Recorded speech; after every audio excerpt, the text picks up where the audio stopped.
Salut à tous, chers téléspectateurs, chers amis. Aujourd'hui, nous sommes dimanche. Nous célébrons dans l'Église universelle la fête du Saint-Sacrement, la fête de Dieu. Cette fête célèbre la présence réelle du Christ dans l'hostie et les vins consacrés lors de la communion eucharistique. Elle apparaît pour la première fois en 1246 dans le diocèse de Liège, quand l'évêque Robert de Torotte a accueilli ou a accepté les prières pressantes de la religieuse Augustine Julienne de Cornillon, qui avait eu une vision de renforcer la dévotion à l'Eucharistie. Et en 1264, le pape Urbain IV, ancien archidiacre du même diocèse de Liège, en France, proclame obligatoire la fête du Saint-Sacrement pour l'Église universelle. Depuis lors, l'Église universelle célèbre la fête du Saint-Sacrement 10 jours après la Pentecôte, c'est-à-dire jeudi après la fête de la Sainte Trinité. Et dans certaines églises, comme on ne peut célébrer cette fête au cours de la semaine, voilà pourquoi nous la célébrons aujourd'hui dimanche. La fête de Dieu est une manifestation publique de la foi en l'Eucharistie. Le texte de cette solennité nous parle de l'alliance entre Dieu et son peuple.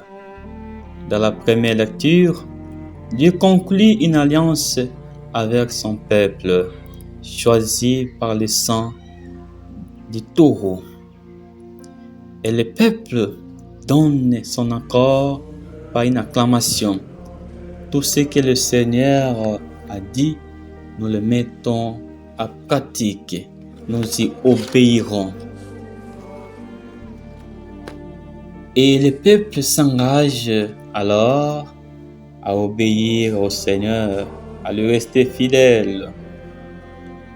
Dans la deuxième lecture, l'écrivain sacré nous parle de la nouvelle alliance, du sacrifice unique du Christ qui nous a obtenu définitivement la libération, le salut. Le Christ est le médiateur de la nouvelle alliance, dans le sens où il s'est offert lui-même à Dieu comme victime sans défaut. Par son sang, notre conscience est purifiée des actes qui mènent à la mort. De ce fait, nous pouvons alors former un seul corps avec lui, avec le Christ qui s'est sacrifié pour nous, en donnant son corps. Et dans l'Évangile, nous lisons les textes de l'institution de l'Eucharistie. Jésus transforme le simple repas pascal juif en un repas du salut. Ceci est mon corps, ceci est mon sang. Voilà le signe visible qui nous laisse de la présence réelle parmi nous. Voilà les sacrements de l'Eucharistie. En mangeant le pain et en buvant le vin consacré, nous ne faisons pas un simple souvenir du commandement du Seigneur, mais une expérience concrète et réelle de la présence du Seigneur en nous, dans notre cœur, dans notre vie. Jésus est donc présent dans l'Eucharistie. En nous approchant de l'autel, nous venons communier au corps et au sang de notre Rédempteur. Une petite parenthèse, j'écoute beaucoup de gens dire je me communie ou il faut aller se communier. On ne se communie pas soi-même, on communie au corps et au sang du Christ. Ne dis pas je me communie, mais plutôt je communie au corps. Il ne faut pas dire je vais me communier, mais plutôt dire je vais communier au corps et au sang du Seigneur. Voilà une petite parenthèse, question d'expression du langage, pour bien nous exprimer. Ainsi, par cette communion, nous formons un seul corps avec le Christ. Nous devons donc nous consacrer entièrement.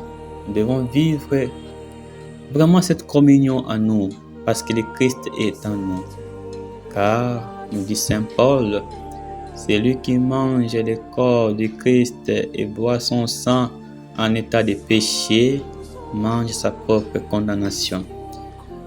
Voilà, chers amis, en ce dimanche du 13 sacrement, où nous célébrons le corps et le sang du Christ présent parmi nous, ayons cette habitude de communier au corps et au sang du Christ avec un état de piété, de sainteté, car c'est le corps du Christ que nous mangeons, c'est son sang que nous buvons. Alors nous devons vivre comme lui l'a vécu, parce que son corps fait partie de notre corps désormais, parce que nous l'avons en nous, nous l'avons mangé. Voilà, nous vous disons bonne fête du 13 sacrement. Vivez bien en cet été en état de chrétien. Merci beaucoup, chers amis.